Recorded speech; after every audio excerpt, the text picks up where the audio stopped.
Hello and welcome to the Power Lunch Live podcast on Friday the 13th in the middle of Mercury in retrograde. So as I said to our guests before we started, if we all survive the hour on the air, we're doing pretty good. If nobody gets offended and storms off, that would also be great because it's that kind of week. But there's no such thing as bad weeks. There's just weeks in which interesting things happen. It's been an interesting one. But we've got two really fun guests here, and this is going to be a great conversation. Quick announcement that I have is the Abundance-Minded Entrepreneur Summit is May 23rd and 24th. Get your tickets for no cost. Apparently, I'm not supposed to say free. They're free, but they're valuable at guywhoknowsaguy.com/AME. And I can't remember who's speaking. Nikki, are you speaking there at this one? No, not this one. I'm going to be on a beach in Hawaii. I'll miss you, though. Okay. but there will be many awesome people. And Paula, you're not speaking this one either, right? No, I don't think I am. No. Okay. But you'll be on future summits. Yes. But in spite of that, there are 20 other awesome people who will be speaking. I'll be speaking there. So that's me. There you go. So for those who have not been on the show before, not seen the show, look, it's Joe Marcoux. He made it. Hey, guys. Mercury in retrograde and Friday the 13th, he survived to get here to the show. So I always riff for the first minute and a half as people find it and log in. And so we're going to start by doing a quick round of introductions. So each person's going to spend about a minute or so, give or take. I don't really watch the clock, telling us who you are and what you're about. And then we're going to go through the topics. And two of our speakers are speaking about sales, and two of our speakers are speaking about mindset, and one is speaking about sales mindset. So there's no theme. This is a totally random episode. Could be talking about anything as long as it's mindset or luck or anything else. Who knows? So let's go around, get some introductions, shut up the host, and get our much more interesting guest talking. Nikki, tell us about yourself. Hi, everyone. I'm Nikki Green, and I am part of the Green Chameleon Collective. Here, I work with young people who are graduating from university and going into the workforce, or got into the workforce and changed their mind, become the person that they were meant to be. And I help work through change mindset and developing a way to adapt to change, especially in times of chaos like we've had over the past few years. So lucky to be here. Good to see you all, and can't wait to have some fun today. It might be a good time to be advising people on dealing with chaos. So yes, you picked the right field. All right, Paula. Hi, everybody. My name is Paula Skaper. I'm the founder of 33 Dolphins. And what we do at 33 Dolphins, we work with businesses at the intersection of their sales, their marketing, and their business development, helping them to automate their pipeline, slow down their activity level so that they can accelerate their growth. Very nice. And I like how you slowed down as you said slow down, like a subconscious cue.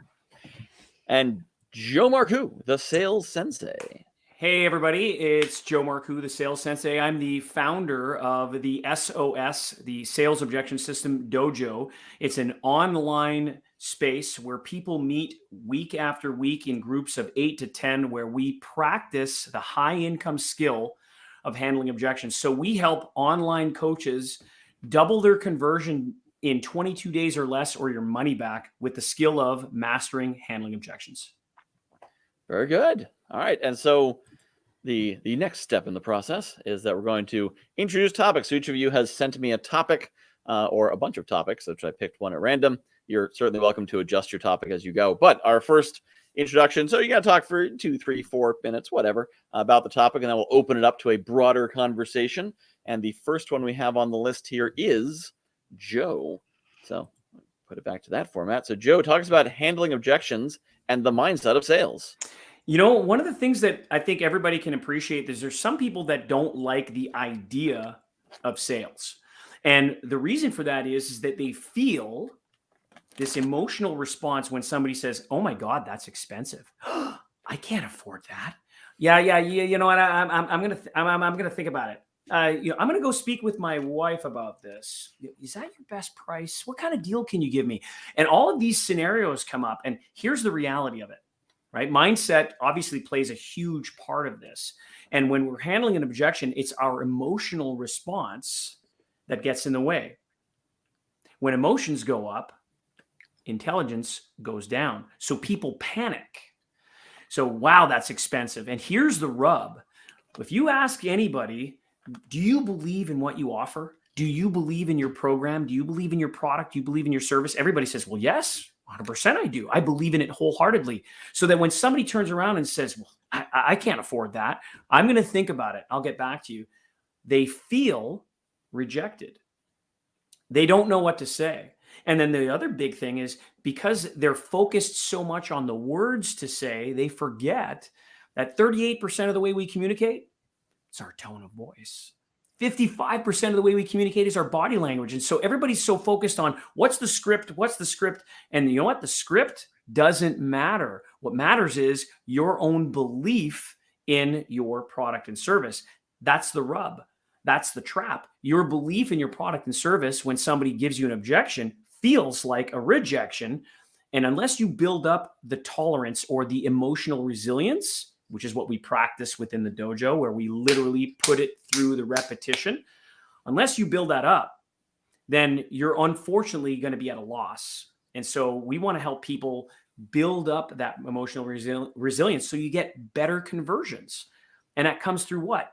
Conversations. So we actually show you a two-step system. I'm going to give you the 2 steps right now. You acknowledge the person, and then you simply ask them a question so that you can better understand. Because people don't want to be sold, right? They want to choose to buy. And so we all get focused in on what my offer is. And doesn't it make sense that if I get to be understood as opposed to right? I want to be understood when I'm speaking with someone. So if I'm the seller, well, don't try to be interesting, be interested. And how do we do that? We acknowledge, we ask questions. It's that simple. And simplicity is elegance. I love it. Yeah, and I find it fascinating listening to that because I used to do more traditional type sales, cold call, present, close, object. And now my sales process is basically I explain what I do. I tell them what it costs, and I tell them where the button is. They can click on it to put their credit card in if they want to do it. And if they don't click on the button and put the credit card in, then they can't do it. And that's basically it. But it's a whole different mindset. But getting back to your, where you're saying, do you believe what you do? I was like, yeah, I could totally believe what I guess. It's not bad. It's pretty good. Have you ever had anybody, Michael, anybody ever challenge you on what you're doing? You know what I mean? Like where they say, yep. you want me to pay that much? Yeah, they're out. They're unqualified. Right. I won't work with anyone who even questions the value of what I do. And so use my networking concierge program. And my other program is $97 a month. So if you're questioning that, then you don't have 2 nickels to rub together and you're not ready for that program either. Peanuts. So to me, objections are disqualifiers because of the way, the level at which I'm running my business. But I used to sell, I sold magazine ads, or I sold cars, I sold printing. And I was not thinking you need what I do. And if you don't understand it, what's wrong with you? I was feeling I need to justify why I'm better than 12 competitors, which is a whole, because I wasn't in a unique space, and getting into a unique space was a huge, and of course, a lot of people don't have the privilege of being in a unique space yet because they are an insurance agent or a realtor or whatever. And they do need to differentiate among dozens or hundreds of competitors. And by the way, speaking of among, for all of our other guys, feel free to just jump in and talk like you're at lunch. Don't need to raise your hand or wait. Feel to talk over people, take over the conversation. Well, Joe, I've spent 20 years doing pricing strategy and helping salespeople figure out how to talk about price. And I know every time we came in with a change to the pricing, they were like, how am I going to get this? Yeah, exactly. Back to the customers. So I think it's just so great, the methodology that you're using there, because it really is about reframing your mindset as to how you're going to go. Make sure you're understanding what the customer is trying to get to. Then you can go back and talk about the value of the product and, all the fancy features and whatever else we're trying to sell. But if you don't know what they want, then you don't know how to sell to them, right? And it's interesting too, Nikki, because in the world of online coaching, for example, what I've found is I've had a lot of online coaches come in at a price point where even I'm surprised, and I tell them immediately, you should raise your price for that. And they go, well, I don't want to have to create more work, or I don't want to have to add things to my program. And I'm like, don't. Just increase your price. And they're in shock. And it's like, there's a thing here that you're doing your clients a disservice if your price is too low. Those that pay pay attention. And it's truly a mindset. So if you're charging if you're charging a really low, cheap amount, it's like going to a $10 a month gym. I don't have to go. I'll go next month. It's only $10. Whereas if you were paying $500 a month to go to a gym, you damn right you're going every day. And guess what happens? You're going to get better results because you're being consistent. And so interestingly enough, online coaches that do a great job have a tendency to charge more because now those that pay attention. Yeah. And it's a mindset from the person who's actually doing the sales, because a lot of people go, I don't know if I could do that. So they have to incrementally, if you're starting off at $997, it's really challenging to get to a $10,000 program, even though your program should be valued at $10K. The stumbling block is actually the person who's doing the delivery, not the buyer. Makes sense. Yeah, it's crazy. I once came up with the phrase, discounted prices give you discounted clients. Yeah. Because at one point, I wanted to help the world, which I think every coach has gone through that phase. Yeah. Yep. And I'm like, okay, well, I really want to help people. And so my price is this, but I'll do a pay what you can afford until they're able to get there. I had 2 people sign up with that, and I was totally excited to get them. They didn't show up for their calls. They didn't pay. One was at $90 a month for one-on-one coaching. That's crazy. And couldn't pay the bill. I'm like, okay, well, I've learned a valuable lesson from that. Discounted prices get discount clients. And it's okay to repel the people that you don't want. I mean, I don't want to help. I mean, do I want to help the world? Sure. The best way I'm going to be able to help the world is when I do my marketing, whether it's social media or advertising or whatever, that I'm going to be able to attract the right people to come to me and repel those that I don't want. Yeah. You want people that are serious in your program, especially when you're doing a service-based business. It's your time and it's 100%. Your livelihood as well. And I have kind of the reverse. Like before people even know what I'm going to say, people are like, "Oh, you're going to be too expensive." It's like we didn't even get that far yet. Yeah. Can we start with, "Hi, my name's Nikki." Can we just get back to the basics? Well, I loved what Joe, what you had to say about attracting the right client and repelling the wrong one, because so often in my work with clients, they're trying to attract everybody. I can help everybody, I can support, and it's true. I mean, if you have an expertise there, you can help everybody. But what a lot of times people struggle to understand is that when you are filling your pipeline with the wrong client, you're also hurting your ability to serve the right client, because they're taking up energy. They're taking up space in your mind. They're taking up your focus, and you start compromising in order to make it work. So if it takes you 50 hours to provide a service and you have a client who can pay for 20, now you're either losing money or trying to find a way to give that service. And so you actually aren't giving them the product, and they're not going to get the result. And then that reflects on, and it's this horrible cycle that organizations go through. But anybody here been guilty of negotiating on behalf of your client in your own head when you go to set pricing? Way back when, no longer. We've all been guilty of it. But in the beginning. It's even worse if you do something like masterminds or networking groups, because then your crappy discount clients are in the mix, and it's not just your problem, it's your other clients' problems. Yeah, and it's interesting that you're mentioning that, Michael. And again, to amplify what you just said, Paula, it's the whole thing about when you're in a mastermind, or if you're repelling the wrong people, you're going into a mastermind, you're choosing to be there. And part of being in a mastermind is you pay for proximity, because proximity is power. So I just spoke at 3 different masterminds at 3 different, I was traveling for the last almost full month. I was in Nashville, Atlanta, West Palm Beach, and even got to speak in Cancun. And it's horrible for a guy. Tough job, somebody's got to do it. It was horrible. However, so like Craig Ballantyne had his Unstoppable Mastermind in Cancun, and I was a guest speaker there. The people that were in that room, these are people that are 8-figure, 9-figure earners. I mean, of course I want to be in that. And those that pay to be there are paying because they're paying attention, and they're paying for proximity. It's powerful. I love that, Paula. It's awesome.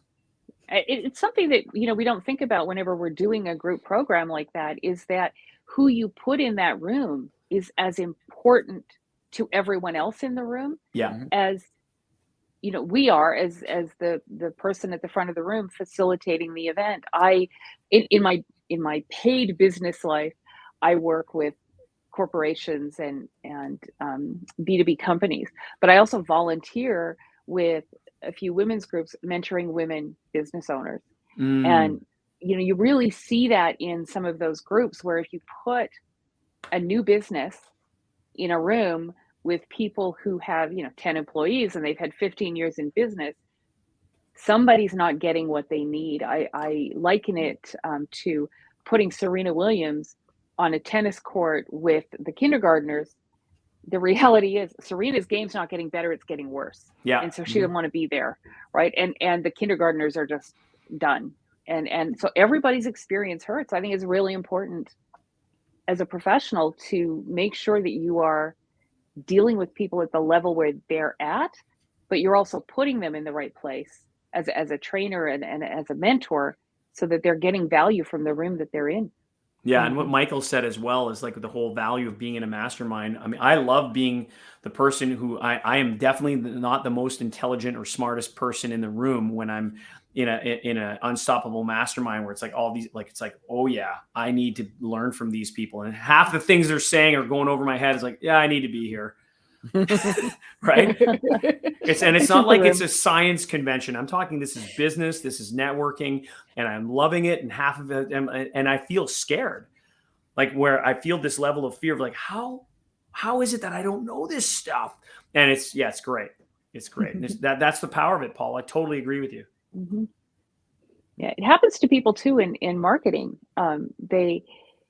We're searching for a tactical solution to a strategic problem. Yeah. And there's this huge fear of missing out. The whole FOMO thing. You got to be on Instagram. You've got to be on Clubhouse. You've got to be on Facebook. You've got to be on LinkedIn. You've got to be doing lives. You've got to be doing this. There's so many things that you have to be doing. You could spend 60 hours a week on all that activity. And so when I said at the beginning, like, slow down to accelerate your sales pipeline, the reality is when we start taking things out of that mix and focusing on the few little pieces that are going to move the needle, people accomplish a whole lot more with a whole lot less time. But the big thing, it's getting over that mindset hump of being afraid to make a decision, being afraid to commit to one channel and reject the others. It's the same thing when you're looking at a niche market, right? I can serve everybody. I can be everywhere. I can, and it generally doesn't work very well that way unless you've got a team to do it for you. Yeah. And you got to get to that point. If you're just starting out, like you've got a niche and you got to like work your niche and you'll get rich. And so once you have that laser focus, and I find it interesting too, because there's people that there's some gurus out there that tell you, you want to hire a VA and start doing your ads and blah, blah, blah, blah, blah. And it's like, well, wait a minute, you got to earn the right to get to that point. These quote unquote gurus have gotten their businesses to $200,000, $300,000 a month. So of course they can afford to do that. If you're not at that level and you're, let's say, a $5,000 to $10,000 to maybe $50,000 a month business, especially as online coaches, you don't need to start burning through all that money until you earn the right to get there. And it seems like, I don't know if you all agree, I feel that there's some people out there that are giving advice that, hang on a second. And I love what you said, Paula, focus in on what works and less means more. Yeah. Even with businesses, as you grow, what people don't often take into account is that as you scale, the cost of delivering also goes up. So when you're a solo consultant or a solo trainer or, just starting out, it might be you and a VA, and the VA is part-time. And so, you do $30K a month, $50K a month in revenue, you're putting 30 of that in your pocket, 40 of that in your pocket after all your cost. Once you start scaling with what these gurus are putting out, do the paid ads, do the lead funnel, get this consultant, get that consultant. Suddenly you're paying, maybe you're at 200, but it cost you 175 to get there. So the revenue exploded and you got a whole lot less in your pocket. So what's your marginal difference? Yeah. Right? And what's your marginal benefit? And of course you got the guru there who says, make six figure take my $6,000 course to make six figures, selling a $6,000 course to teach people how to make six figures by selling a $6,000 course. Yeah, we're coaches that Yes. sell coaches that help selling coaches how to sell the coaches. It's like, wait a minute. Yep. Coaches that sell coaches. So I'm going to use this segue to have Paula take over, but before I'm going to use my host prerogative to give my own thoughts. But in terms of the focusing and platforms and whatnot, this is something I've been finding a lot with my business. Of course, been developing rapidly over the past few months. I paused my main podcast because I looked at it and said, why? I love doing the podcast. I love meeting people, but I'm like, why is it here? What does it do? Does it make me money? Does it get me emails on my list? Does it? And the answer to all these questions was no, no, no, no, no. Right. And then I said, well, the power lunch, what's that do? Well, that connects me to 3 people, 4 people at a time. It connects me to an audience. It creates good content, and it takes no overhead for production. Check. Keep doing that. Leverage your time. Yeah. And so I looked at different platforms. Instagram, I don't do anything on because thanks to Nigerian hackers, my accounts get banned whenever I try to set one up. Long story, very sad. TikTok, I record my TikToks walking back from my daughter's bus stop. I spend like 2 minutes a day on TikTok, and I am now able to do lives, which nobody watches, but I have 1,000 followers. So I am live qualified simply by every day, have a thought, hit play. So it's find those high efficiency, high leverage activities where I can record, a 5-minute daily podcast or a 1-minute daily TikTok or basically a group networking event that I broadcast over Facebook and LinkedIn and YouTube. So it's, there's leverage, but the things that aren't working, be constantly reevaluating and be like, why am I still doing this? Especially as your business evolves, especially in the first year, where it's constantly like, wait, I started doing this 9 months ago because that was happening, but now that's not happening anymore. Why am I still doing it? So with that, I'm going to hand it over to Paula to talk to us about entrepreneur success mindset. Awesome. Thank you, Michael. I mean, we've been talking about it, right? I mean, it doesn't just happen in any one area. It's about really focusing as an entrepreneur on where you want to go and being super clear on what you want to achieve from your business and what you need your business to achieve for you. So, none of us gets into business because we want to be slaves to the business. We start a business because typically we want more freedom. We want more financial freedom. We have, an idea or a cause or a purpose that we want to bring to the world, a way that we want to impact and support the world. The dream usually doesn't involve being chained to your computer for 18 hours a day.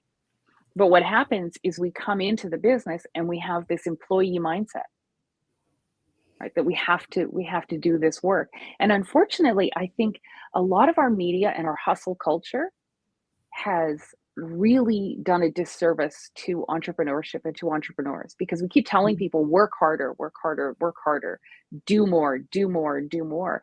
And people are burned out. They're exhausted. And it doesn't matter whether you are a solopreneur, a solo coach, or you're leading, a company with 150, 200 employees. That burnout is still very, very, very real.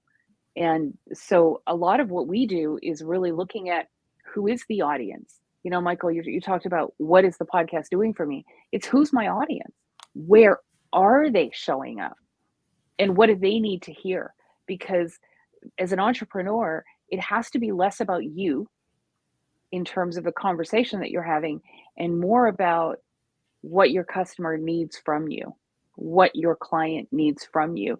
I like to work with my clients to solve the problem that creates the need for them, that creates the problem they solve. Because every coach, when they're successful, creates a whole new set of problems. We all want new problems. We all want higher level problems. I would love to have, as you said, 8-figure business problems. I'd love to have those problems. Bring them on. Yeah. Right? And so we create them. And so you can solve the problem that creates the problem you solve.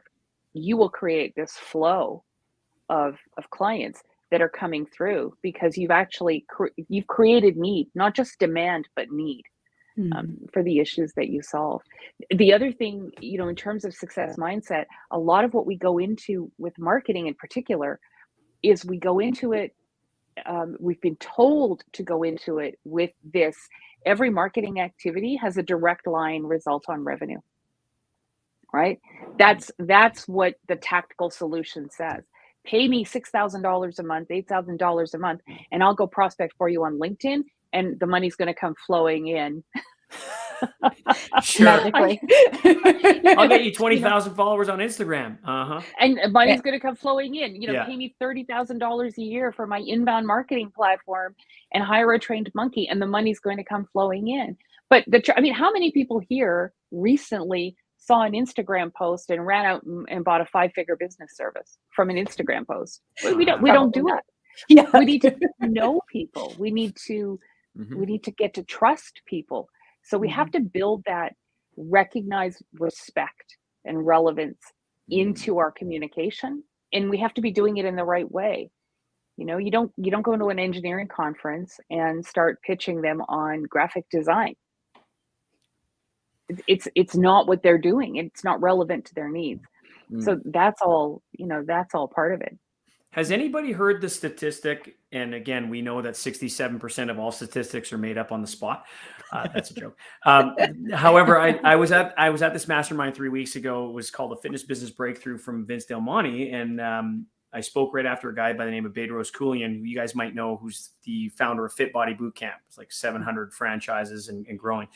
And it was interesting. He had said that the average number of hours that people need to follow you on social media before they even decide to book a call was 7 hours of content.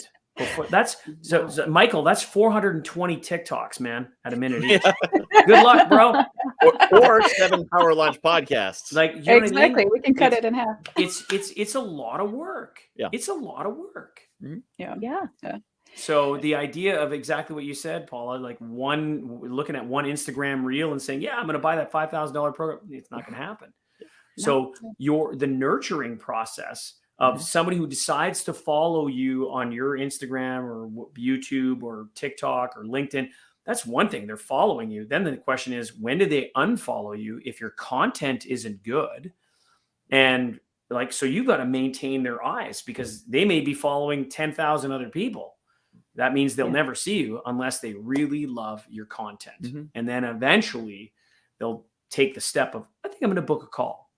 Right. Man, it's a lot of work.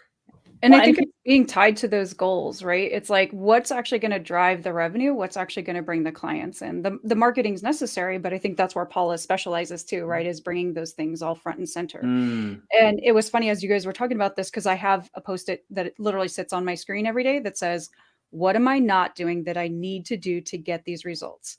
Or what do I need to stop doing to achieve these results? So every single day I see it and I see the results right next to it. There's no way to forget about what the actual focus is. So every time you start to spend too much time on TikTok yourself, or, not just making videos, but creating, and watching other people's, you got to keep refocusing and stay centralized to that point. Good point.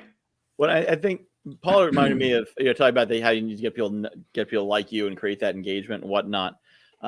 It reminds me of a debate that I was having on LinkedIn with someone about how to approach networking events. And this person was saying, so I have a 5-level rubric of networking. And so level 1 is you go to networking event looking for on client. Level 2 is you go looking for introductions to your clients. So that's like a BNI where you're still looking for a client, but through the room instead of in the room. And then above level 2 is when you get into the advanced networking. That's the non-competitive partnerships, joint ventures, affiliates, all those multiplier effects. But if you're at level 2, a lot of people don't realize there's anything above that. And so there was someone who was saying, I've actually had a couple people say this, you need to track your results in networking. So how many sales calls did you get? How many referrals did you get? How many sales did you get out of the chamber event or out of the whatever? And I said, that's great if you never want to go past level 2, because what gets measured gets done. So if you're focused on, can I get a sales call in this event? You're going to be asking questions and saying things that drive to a sales call. And I'm going to hear that. And I'm not going to invite you to the elite networking group I'm in, because I don't want someone who's thinking about how can I get a sale in this room in that room.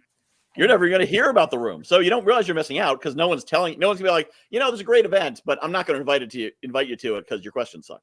They're just going to be like, oh yeah, how can I help you? Well, it's nice to meet you. Bye. I'm going to go talk to someone else. And it's just like Paul saying, the marketing, the do the ad, get the sale, boom, boom, boom, as opposed to build the relationship, find the partners, find the alliances. Don't be saying my ideal customer is when you're talking to someone networking. Say my ideal partner is, because they have my customers. Yep. And so it's the same idea but a different platform. It's fascinating to hear that. Well, and it's funny because we talk about networking as though it is a selling activity. And it's not. It's a bridge activity between selling and marketing. And if you approach networking from a perspective of how can I help you? Yep. How can I support you? You ask better questions. And those questions actually create more sales opportunities because people remember when you help them. If somebody says, I'm trying to get, I was at an event last night, so I belong to a group, and somebody was looking for a PR person who happens to be, specialized in cryptocurrency. Somebody who needed a PR contact. Room comes up dry. I'm at a networking event. One of the panelists is a PR person who specializes in cryptocurrency. So I get out my Slack and I'm like, hey, I'm at this panel. This person's speaking. This is what she specializes in. Here's her LinkedIn profile. Maybe you should connect. Will they connect? I have no idea. No clue. But being aware of where people have a need and finding ways to fill that need is so important for your branding. Yep. It's so important for just, creating that. I remember the people who helped me when I need help with nothing, with nothing attached to it. And when I can and I'm human and we're all human, we all do the same thing. Right. Well, but how many sales calls did you get for that introduction? Exactly. Yeah, here we go. How much direct revenue can you track to it? That's always a tough one when you're trying to, because it isn't a one-to-one relationship. And that's, I think, what so many people forget. And before I was an entrepreneur, I was an intrapreneur in Silicon Valley. And what they do there is allow you through your career to basically own a business within the broader business. And that it helps you out a lot. One, you still have to make revenue. You still have targets and all those things, but it really helps you focus on that networking aspect of getting those relationships together. I'm going to go talk to you about this project I'm working on, but you tell me what you're working on too. And then as I'm going around to do my interviews, I can keep connecting you with other people in the business, and we're all working towards the same goals of making sure everyone becomes successful. And it was so great. I'm like, hey, I got out to my own business. Look, I can still keep doing this. I can keep doing this and networking with people and not be so pressured that like, I've got to make this sale. I can make a friend. I can network. I can try to help you first. And then hopefully somewhere down the line, maybe not 1, 2, 3 people later, it'll all come back and have that. Good karma. Yeah. It really is. It is, Nikki. I love it. But also, if you do it enough, if you do like what Paul is saying, and you pass those introductions around, then you put yourself in a position where if someone needs something, they'll say, oh, Michael's a guy who knows a guy. Let me see if he knows. Or Paula, you're really well connected. And that puts you in the middle of things, because someone will say, hey, do you know a business formation attorney? Oh, why do you need one? Well, because my partner and I are building a business, and as soon as we find our CMO partner, I'm the tech guy, he's a sales guy, and we need someone to do the marketing, and then we're going to be off and running. So we want that lawyer ready. And you'd be like, really? Marketing person, you say? But they might not be thinking of whatever your thing is. They're just thinking, oh, people. Let me see if you can help me out. You hear about things before other people do, because people call you in because they're like, hey, you're the Swiss Army knife. We've got 2 or 3 things that are still missing. Can you help us out? And when you generously, make the good karma, as Joe said, it puts you in that position, and people trust you and like you and help you out. And it's very powerful. I was thinking one of the best networking events I ever went to, measured by any quantitative measurement, was a complete failure for the first 6 months. No sales calls came out of it. No sales. I had a bunch of meetings, but by that measurement, I wasted an additional 25 hours after the 25 hours of the event. And so just looked at it in cold numbers, like, wow, you just wasted 50 hours. My entire business that I have now is because of connections and knowledge I got from that event indirectly. But there was no concrete data that I could say this worked. So if I was looking at it from cold numbers, I'm like, I should cut my losses. I should stop meeting people from that event and just move on to somewhere else. But instead, I looked at it, as Nikki said, let's make some friends. Let's learn some things. Let's find out and go on the journey and see where it takes us.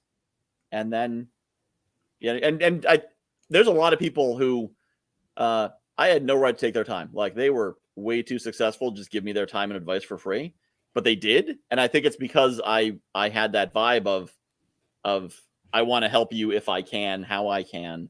And sure enough, as they've helped me, I've been able to help them more because other people are helping me and my network's grown and I've moved up to their level. But yeah, if I was going in there saying, how can I sell them, or how can I get them to send me clients, or if I was at that level 1, level 2 networking thinking, they'd be like, all right, well, good luck, kid. Yeah. See you later. You know, it's funny, Michael, you brought two things up for me. One being that we look at this very short. We've got this McDonald's. We're talking about mindset today, right? So we've got this McDonald's mindset. If I put the coin in the slot machine, the candy's coming out right away. You know, if I put my order in, the burger's in my mouth in 30 seconds. And so we do activity that is marketing activity, and we're looking for an instant payoff, that instant reward. If we don't get it, we drop it and off we go. And it takes a while to grow a crop. You have to tend it. But the other thing that you brought up for me, and I'd love to hear, Nikki, what your thoughts are on this, is that there's in life a giving and receiving cycle, right? So you can't give all the time and then never really look at what's coming back to you. I think it's really important to be looking at what is coming back to you over time. Yeah. Through the activities that you're doing, and to be willing to ask, because I meet so many entrepreneurs who they say, oh, you know what? I give and I give and I give, and nobody ever sends me a referral. And I'm like, did you ask? Have you ever asked? Did you tell them what you need? Yeah. Well, I've been very fortunate that I'm on the board of a couple of different nonprofits, and I've been doing board work for a very long time. My family has always had a mindset of giving back. And even when we were young, we went and helped at different charities. You know, we went to the VA because my dad's a veteran, trying to give that spirit and just appreciate what we have and make sure that you're helping people along in that journey. And then they had a barbershop. And so there was always people coming in and out of the barbershop. Barbers know everybody. And so when I needed a job, when I came for summer vacation, when I got done with school, I sat in the barbershop and I talked to all of their customers, and I started telling them, what am I looking for? What did I study in school? Right. And putting that ask back out there. So those things go hand in hand. You have to put out, but you have to take back, and you have to make sure no one's going to know. If they don't know what you're selling, they don't know how to buy it.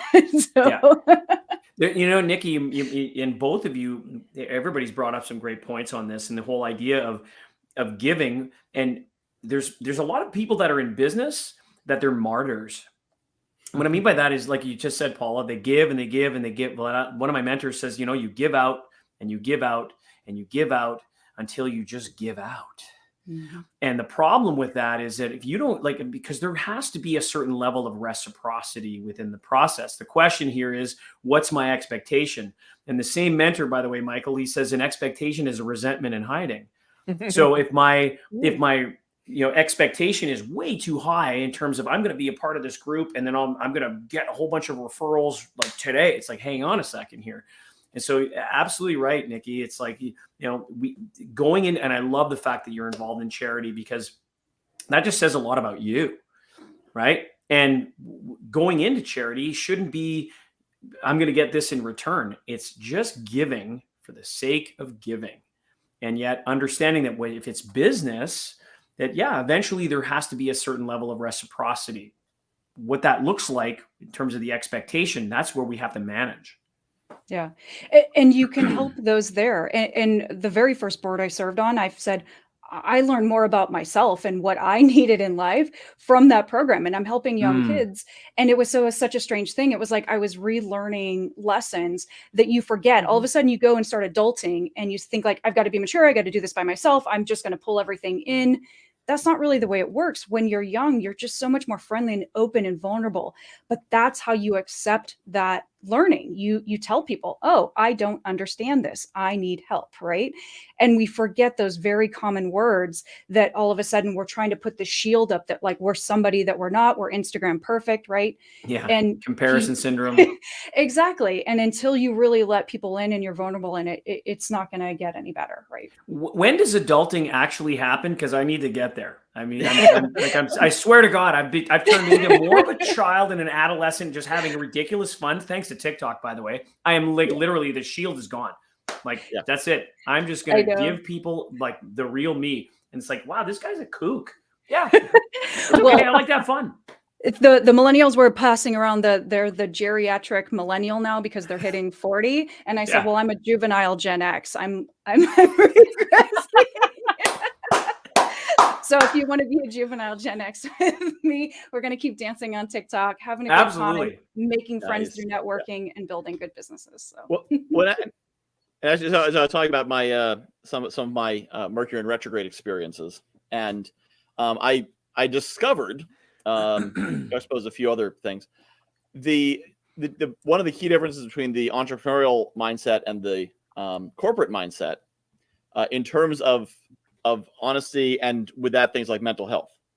You know, in the entrepreneurial mindset, it's fairly common to see a coach at some point make the post that basically details their mental health challenges, and discusses, here's the challenge I had, here's the time, here's when I attempted suicide, or my anxiety, or my, whatever it is, they're out there with it. And part of it is to help other people who might have that challenge and aren't comfortable with it. And part of it's also because, quite frankly, have you ever seen a comment below that's negative? Of course not. But they're all there. Oh, this is such a great post. I'm so glad you shared. And, it's good content. It's not, I don't want to be too cynical about it. But in our world, sharing that makes us more approachable. People like to work with people they know and they understand, nobody wants to work with the Instagram perfect guy. They're perfect. I'm not perfect. I don't want them judging me. But in corporate, it's not so much results based, because all of us, like, you can look at your bank account and see if what you're doing is working long term. In corporate, it's much more, does your boss like you? Does the promotion committee like you? So if you were to share on LinkedIn that you have depression, you have ADHD, you have whatever, then somebody might be like, oh, that's awfully unprofessional. I don't know. I don't know if Joe, after dancing there, really is management material, now that I've seen that video.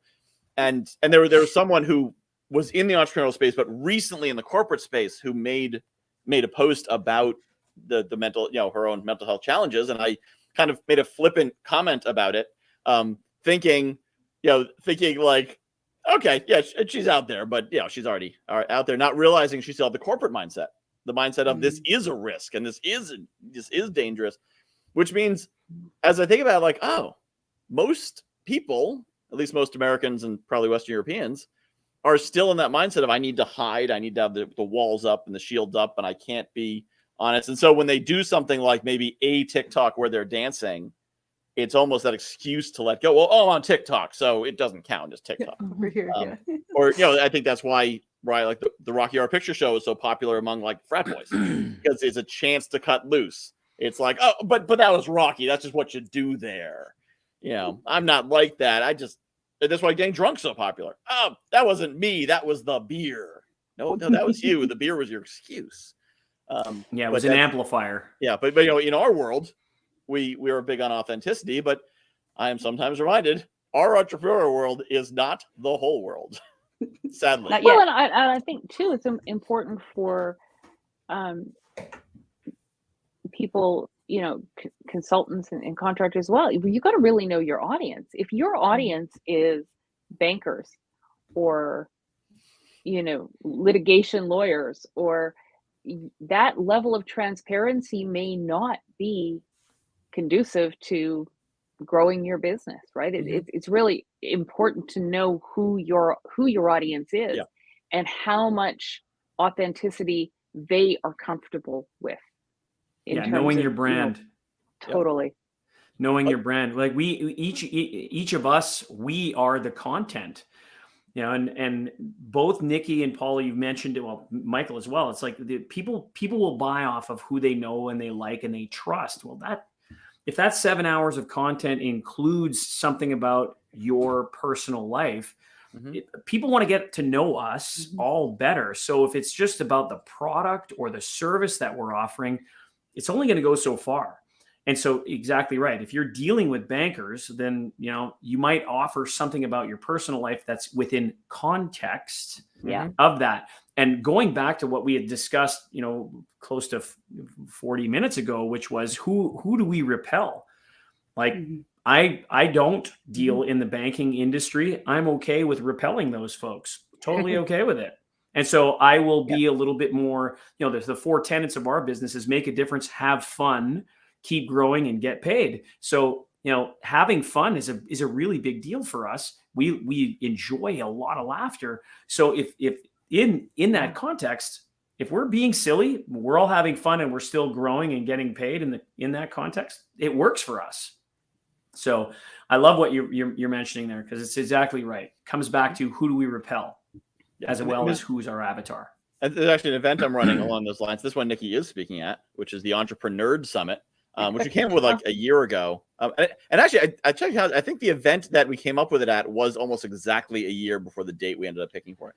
But it's basically the idea of a lot of people in business are geeks. They're into science fiction, Star Wars, and Lord of the Rings, and they think of sales as Jedi mind tricks, and probably you've got a dojo for sales. So for sure. I feel like you might be a little bit in that realm.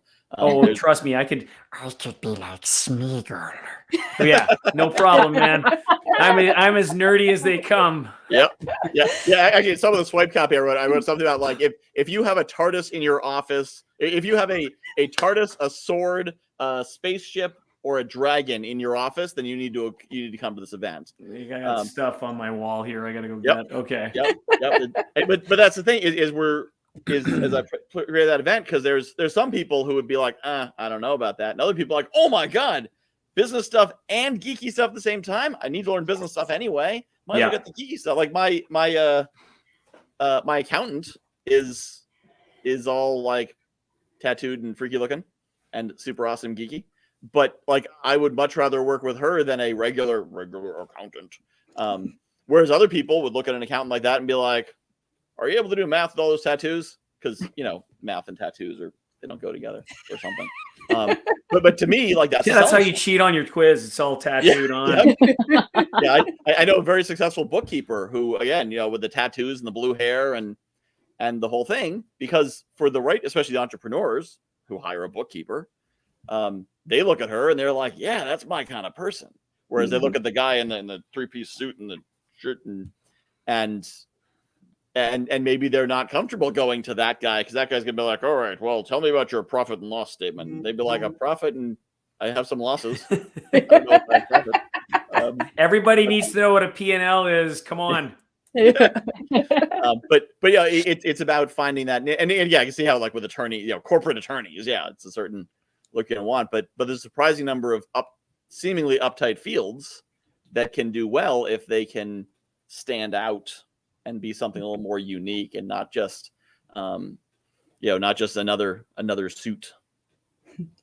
Well, it's funny. One of the most successful blog series that we ever did, and it's years ago now, but in my office, when before I pivoted to the consulting, I had a full service digital agency, and we worked with large corporates, big 500 million companies. And one of the most successful blog series we had, the joke in the office was they used to call me Aunt May, because I'd get all bent out of shape about something. I'd go on a rant. So we created this caricature of me, Aunt May, and I would ghostwrite these Aunt May articles that were totally sarcastic, very tongue-in-cheek. You're, just your crotchety old aunt, and takes like, she's just not that interested in you. And they were just really acerbic posts. Our clients ate them up. Yep. So it was personality coming out in the posts, but to your point, Joe, appropriate to what the audience was or what the market was. So you don't have to be dry. You just have to be yourself within the context of the professional environment that you work in. And that's what April Fool's Day marketing used to be before people decided that times are too serious. But I used to love, and some companies still do it, and I love it when they do. They'll put out fake products or fake launches or fake websites. And they're amazing. Of course, everyone's talking about it. Oh my God, have you seen the new, I think McDonald's this year had the sweet and savory shake which is like a cheese flavored milkshake or something. Oh my God, that's hilarious. awesome. But it was a ridiculous product. And then of course, like, oh, this is hilarious, check it out. And of course the brand's on it and everyone knows the joke, and you're thinking like, oh, they are kind of fun, and I could go for a Big Mac. It's great marketing because it's fun. And even corporate can be fun. And sometimes you wrap it like, this is our satire section. We are a very serious company, but we're funny on April 1st. As opposed to others who are like, I'm funny all the time. But yeah, there's absolutely a place for that, which actually segue to my other summit, which I didn't have a banner for, but the Humor Accelerators Summit for Business. Because again, a topic that's not talked about enough is humor in business and the power of that. And honestly, speaking of not talked enough, Nikki, I want to have you talk a little about tackling fear to pursue your passion in the few minutes we have left. Perfect. Well, it's funny that you're talking about, that corporate behavior, and, my last company was fintech. So it was sort of banking plus technology. And when I first got in my career in finance, I was doing financial planning. And of course I got that this is very serious. You're handling people's money. You need to look a certain way. You need to be a certain thing. And I was like, whoa, slow your roll, because I'm not sure this is going to work out. And, slowly I started to find myself and find that balance. I would go to work with purple hair, but I've got my professional business on. So finding the balance that would work for me within corporate. I hosted the Halloween party. I won the lip sync contest. So when I left my corporate job to go do all of this fun stuff, no one was like, oh my God, that's weird that she's doing that. They were kind of like, oh yeah, that actually makes more sense. And it was more even and more in harmony. But the reason I was able to do that in corporate is because I had tackled a very big fear of mine, which was being myself. And I actually talk about this in other forums in the Human Library of Chicago, where I am a human book. And I talk about bullying and racism and different things that happened to me when I was a child, which were very traumatic and very difficult, and made me not want to learn, not want to go to school, not want to stand out, not want to do well. And so I flipped that script slowly as I got older, as I got into work, as I started to find myself again. I realized that the bullying and that kind of invasive stuff that happens in corporate culture, I wasn't going to allow it to get to me. I had already allowed it to get to me enough in my life. I was like, we're not doing this anymore. We are going to be ourselves, and we are going to make it comfortable for other people to embrace those fears, tackle them, and be themselves to do the best work they can at this job, in their life, with their friends, with their family, however it's going to be important to them. But tackling that fear is so important. And most people, when they think of fear, they're just trying to tackle some sort of behavior, something that they're afraid of that's a thing, but it's really a triangle. There's the cognitive piece, the emotional piece, and the behavior. And until you embrace all three of those things and start to tackle why you feel that way, why you're thinking those things, then you can start to modify your behavior and get the reception that you want from other people too, whether that's in work or, in the rest of your life. So I think it's really important. Some people just take on too big of a goal and then it gets overwhelming. They're like, oh my God, I can't stand on a stage and give a speech. Well, can you get on here and talk to 4 people? You make those things into smaller baby steps to get to that bigger goal that you see for yourself. And until you break it down little bit by little bit, the fear isn't as big. Those fear becomes little bite-sized chunks that you can absorb. And you see that goal coming to you closer and closer and closer, like you're pulling a rope, and you can feel that you're achieving stuff and feel accomplished. And the fear starts to diminish. So that's some of our techniques that we use. And I'm sure you guys have lots of other great ones that you guys have used in your business and personal lives and with your clients. Nikki, that. You know what I love specifically here is the fact that you're doing your own work, and no matter where you are on this entrepreneurial journey, I believe this is that the trauma of and everybody's had some, so let's not kid ourselves. Everybody's got some kind of trauma. And I'll use an I statement. If I don't work on my stuff, then it will affect my business. And so the trauma of the leader becomes the problem of the business. And so what you're talking about resonates massively for me. And I just think it's something that we don't talk about, as whether you're a business leader or a sales leader or whatnot.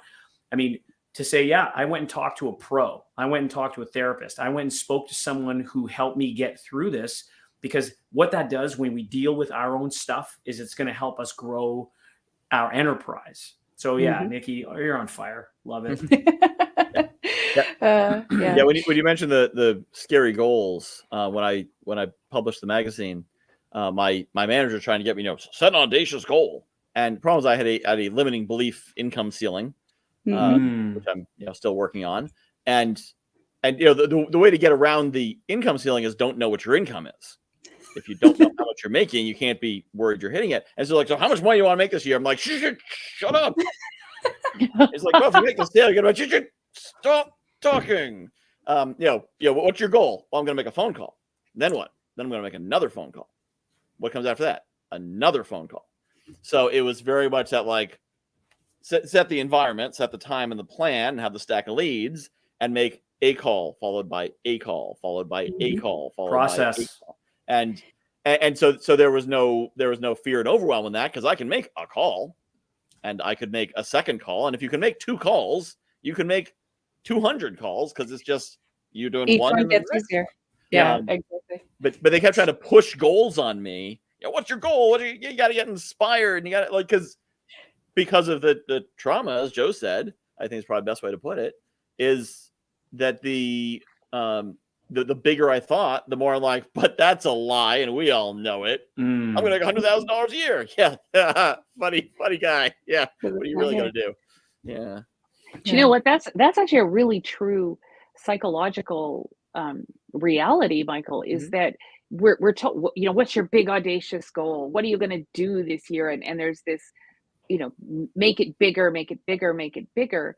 But if you don't believe internally that that's possible, you can be saying the goal, and in your head is, that's never going to happen. Whatever, maybe, and so the reality is what's going on in your head. And that I thought, Nikki, that was a mic drop moment from you when you said just be yourself. Because whether you're an individual, building your personal brand, whether you're a small corporation, whether you're a big corporation, at the end of the day, that's the only way that any of us really succeeds, is by being who we are. Yeah. It's so important. And I always tell my clients, go small to go big. Take away that fear of the big audacious thing. Doesn't mean we're not going to get there. And I also related a lot to the first time I ran a marathon. I never thought I'd run a marathon. I don't even know why I started to sign up for the silly thing. And I got into training. I'm like, oh, cool. We're just running. And then all of a sudden, I got to the half marathon stage and I was about to do my first race, and I'm crying on the floor because I can't tie my shoe. Like, I forgot the basics because I got so overwhelmed with the big goal. Oh my God, I got to do a marathon. Yeah, 4 months from now. Today, you're just doing this. And you got to hear, just do the thing. Do the thing you're trying to do today, right now. Make the call. Go run the mile. Whatever those things are that you're trying to accomplish for yourself, just do that one thing and stop getting so overwhelmed and letting the fear and the limiting beliefs take you back instead of letting you move forward. So, yeah, I found it very effective to know kind of a general idea of where I want to be then, whether it's a year, 5 years, whatever, and what I'm doing like now. And as long as they connect, then there was a time when I had no idea what my business was. Like, I didn't know where the money was in it. I knew what I could do. Didn't know where the money was, but again, I still knew where I was. So I'm like, okay, well, I need to find where the money is. So I don't need to go ahead. I don't need to launch a course. I don't know where the money is. So I need to go meet 1,000 people until someone tells me where the money is. And they did. So, but it was that one step at a time, instead of worrying about, okay, well, oh my God, I got to make the money. I got to do this. I got to figure it out. Take the time to figure it out. And what I ended up doing actually was I went back to driving Uber, so I didn't have to worry about money. Because instead of being like, I got to make money this month, no, I'll make money on the road and I'll figure it out, because I got all the time. I didn't have all the time in the world. I was working 7 days a week and I was working myself to death. But there was no big ticking clock. It was just at a certain point my body would give out. But so it took that pressure off of the financial, and that let me do exactly that. Focus on what's happening now, be more in the moment. And sure enough, I'm way further ahead now than I would have been if I'd been chasing it. Because of course, if you're chasing the buck, you're taking the wrong clients. You're going for I could do one-on-one coaching. This guy will give me $200. And then you're committed. Like, you have 7 clients, you have to get rid of them because they're all the wrong clients and they're using up all your time and they're calling you at 3 o'clock in the morning. And I never went through that. Yeah. Because I didn't want to. You'll know when you're in the right harmony. I think it's just so important to just trust yourself and trust your intuition and ask the questions like, if I like this, why? If I don't like this, why not? Yep. Right. And make sure it's getting you towards the thing you're trying to do. And don't overthink everything, because I think we get so wrapped up in, again, FOMO and following the next person, like that person must know better.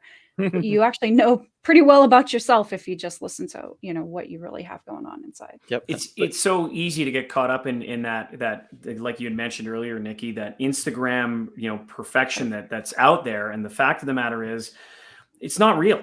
It's totally not real. It's like going to Disney World. That is not real life. Right. I mean, you go into my refrigerator and I got to clean some shelves. You know what I mean? Like there's some stuff that's spilt in there and I got to clean it up over, like it's just, that's what real life is. It doesn't mean that my house isn't clean. And so, the process is what breeds the result. Falling in love with that daily process, going for that daily run, like you're mentioning, so that, or what Michael, you were saying, I got to meet 1,000 people. Like that can be daunting. How about picking up the phone? And let's just schedule these calls and I love the phone calls? Because I heard this recently and I love it. And it's energy over strategy. And like, if the strategy can make sense, it can really make sense, except if it's draining me, then why am I going to do it? So if the energy's good and the process resonates, then I'll tell you what, you will get to whatever goal it is. And don't get caught up in I got to have this done. I'm going to build my $3 million home in like 2 months. Haven't broken ground yet. Dude, it ain't going to happen. Right. So don't get caught up in these other lifestyles of the rich and famous that are on Instagram, which, by the way, they don't own the Lambo. They just saw it on the street and they just took a photo in front of it. Yep. It's all staged. Yeah. So my trick back when I was cold calling was a game called Rogue Fable 3 on Congregate. And whenever I'd be cold calling, I'd be playing this game because it's a game that you take your hands off the controls, it pauses. Okay. So someone picks up, you can immediately, alt tab to the calendar. So I'd play that game. So I'm like, I'm just playing Rogue Fable 3 and dialing a phone. Love it. And then, sometimes I talk to people but I take my mind off, and all the managers are like, you need your complete attention and you have no distractions. You'd be totally focused in on your goals and blah, blah, blah.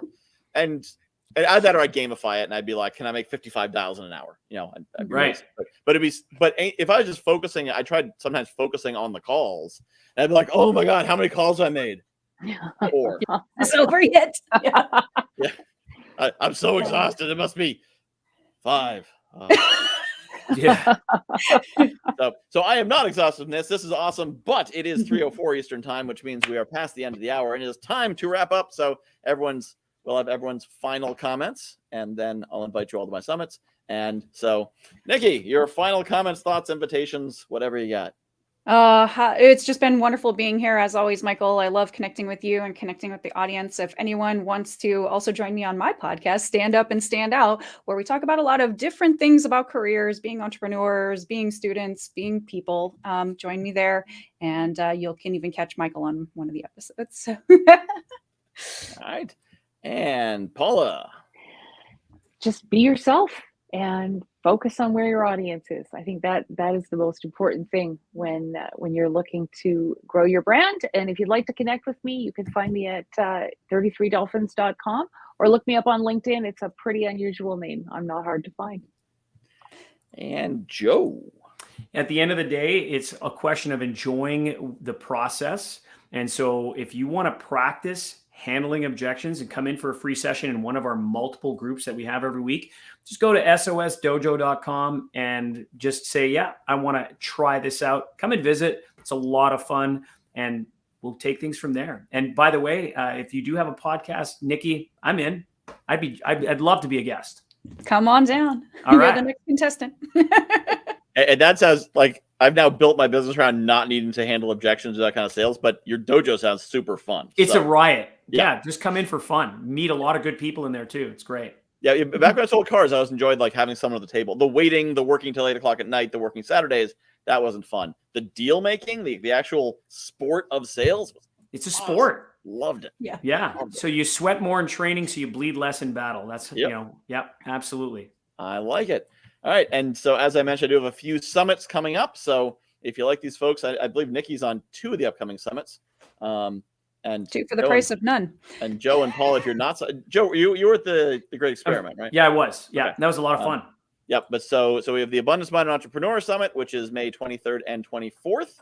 That's the specific link for it. And then you can find them all at the guywhoknowsaguy.com/summit. So the Entrepreneurial Summit, June 6th, and Love Humor that. Accelerator, where there's still speaker applications are still open for Humor Accelerator Summit for Business, which is about Awesome. humor in business and the various ways that goes together.